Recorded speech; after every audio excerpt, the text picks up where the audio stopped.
What's up, YouTube? Atlanta Street Interviews out here with the update. So, I finally found you, man. Well, I've been looking for you for about a week and change, man. Oh, you have? Yes. You have. They haven't been telling you? No. They didn't tell you? Oh, yeah, they do. I was about to say, man, yeah, because I be I hanging out with my brother Shay all the time. be with Shay now? As you can see, I got his pants. Those Shay pants? Okay. Oh, yeah, and I just found out where they are at in which jailhouse. Where who's at? Street. Where who is that? Shay, not Shay, but Josiah and Emily. They in Rice Street. They're not in Wright Street, man. They're in Ohio. Nah, I can show you the video, man. I can show you the video of him playing with his dad, playing music, and Emily there. Emily in his house where he grew up at.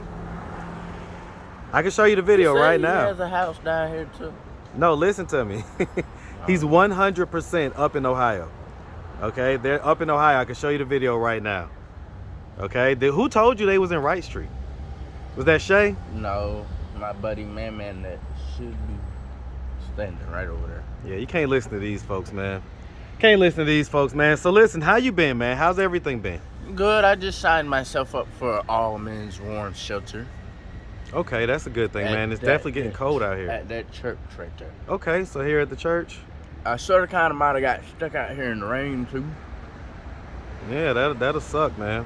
So listen, man, so, you know, a lot of people wanted me to get back in touch with you, man, because they saw the look in your face when you got the news that Josias and Emily had left town and it went back home. How did that make you feel when you heard that for the first time? Sad. Yeah, that was definitely the look and the feel that everyone had. And so, you know, a lot of people saw your video, man. Have you got a chance to watch it? No. No?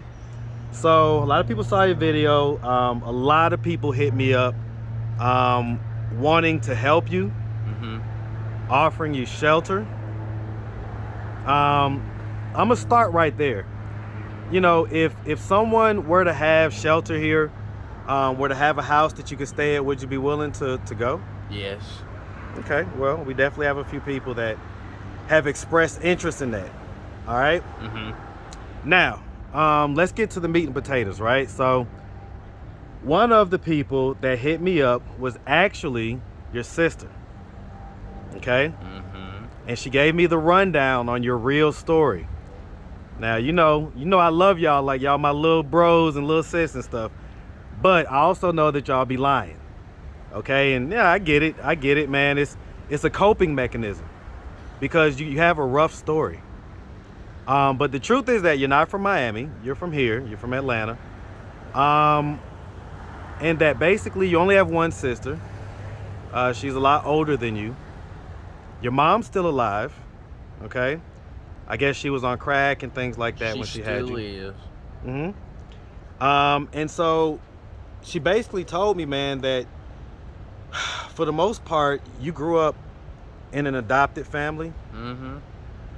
And then at 15, they put you back into the system. And that's why I'm out here now. Because she was thinking about putting me back in the system. Who, your sister? Yes.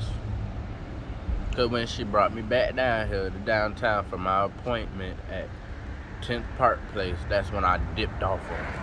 And she tried to stab me with a pen. She ain't say all that, did she? No. Okay, then. That's why I'm not going back. And she can't make me either. Well, she certainly can't make you. She definitely can't make you. So I mean, how's she gonna make me if they got a warrant out for my arrest?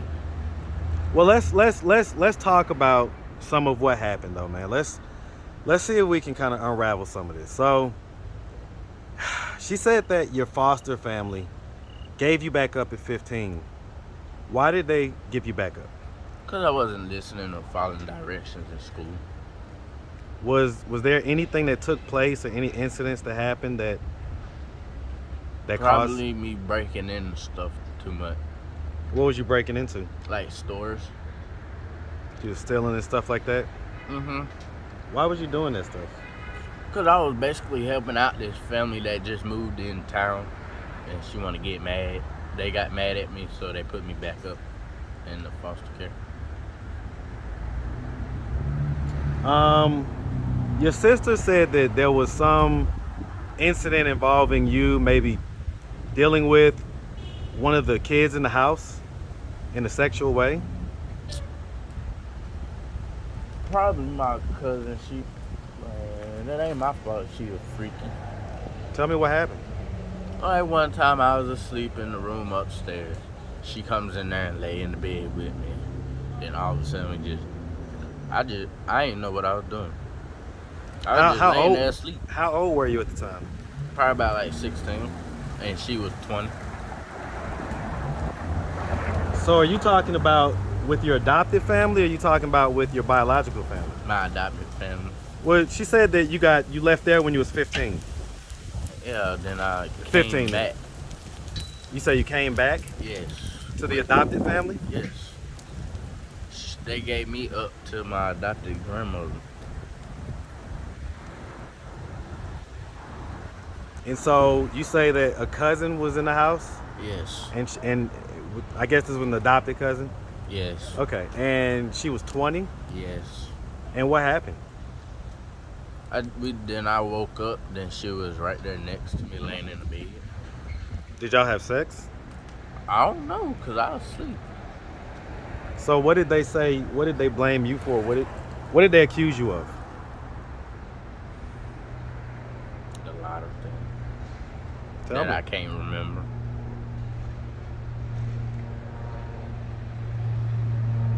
You don't remember what they accused you of? Because I don't try to remember. You kind of black it out? Mm-hmm. Is it possible that you did any of those things, man? I know one thing I accidentally did, walked in on her while she was in the bathroom. Walked in on who? My cousin by accident. Same cousin? Yeah, I thought nobody wasn't in there, so I pushed the door open, but then I seen her, then I walked right back out. And I told her I was sorry, and she was like, Chris, just knock the next time. I did knock, but nobody ain't answered. Was there any other incidents? I think it was, but I can't remember. I got too many files in my head. Well, tell us the one. Search through. Tell us the one that's the truth, man.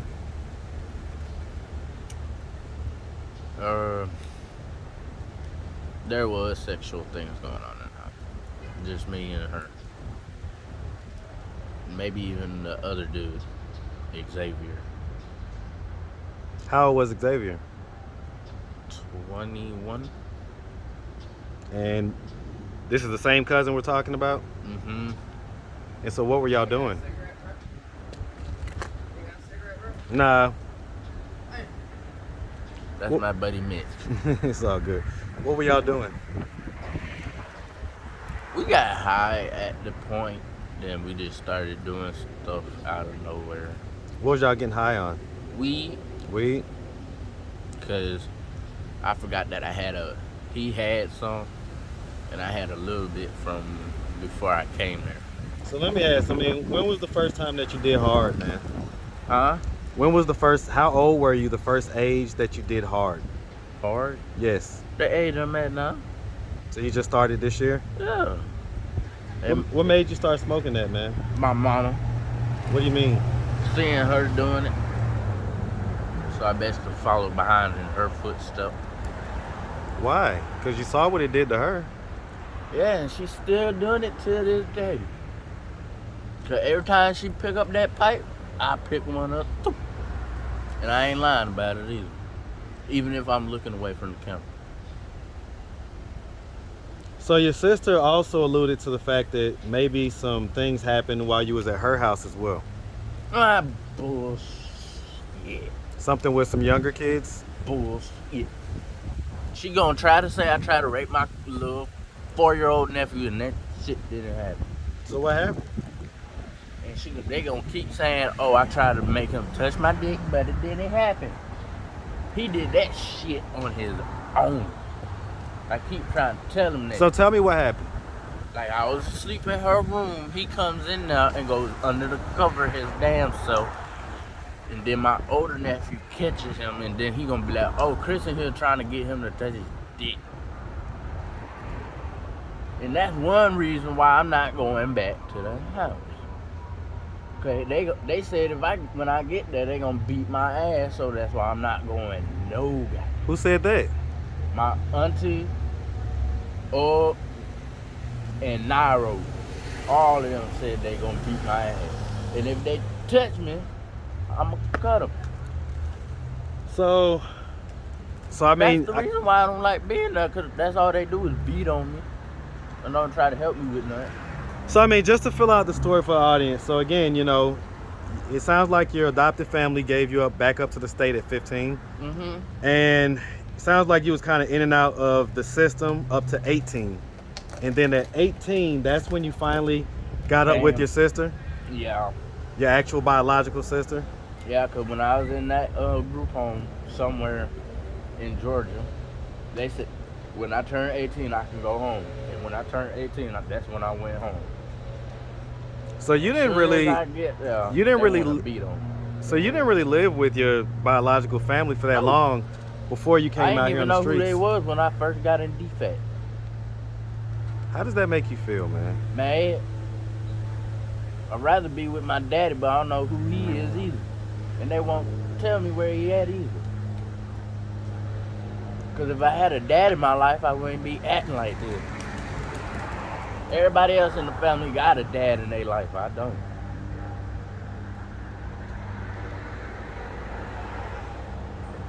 And it's too late. I already got a job, and it ain't going to be in Georgia either. Where you got a job at? At a four-wheeler shop. Where's that at? In Decatur. In Decatur? That's in Georgia, man. I know. But it's not near downtown, though. Yeah, no, I know. So I'm be far. Ooh. So listen, man, listen. So, you know, I have the same concern for you that I have for Josias and Emily, man. You're a young guy out here. And I'd rather be with somebody that cares more about me. Like Miss Kimberly, she cares more about me. Who is Miss Kimberly? The one that sits over there. The one y'all call Ma? Okay. All right, man. So, all right. Well, I found you, so I'm happy about that. But now I want to get you off the street, man. So we're gonna take a second right now. We're gonna see if we can contact some of these people that contacted me. We're gonna go through the emails and see which one looks like it may be a promising situation, and let's contact them and see what they say. Okay? All right, hold on one second, man.